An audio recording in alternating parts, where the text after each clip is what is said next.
Hello, in front of me I've got Nothing Phone 2. In this video I'll show you how to manage Google Wallet.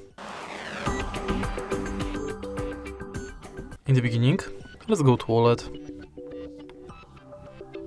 Make sure that you are logged to your Google account and tap View Wallet.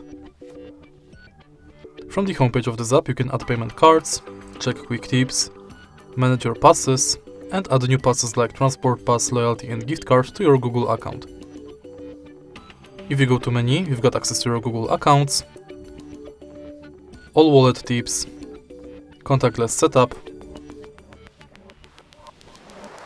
where you can set up payment card, check if NFC is on, if Google Pay is set as your default, if you've got a lock screen set, and if your phone meets security requirements.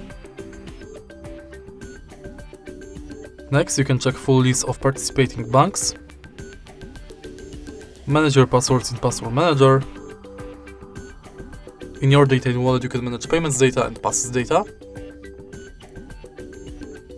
In Wallet settings you can manage payments profile, add passes from Gmail, enable or disable review purchases, updates about your passes and updates from Wallet and Google Pay.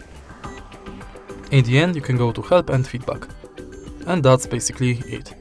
If you find this video helpful, please leave like, comment and subscribe.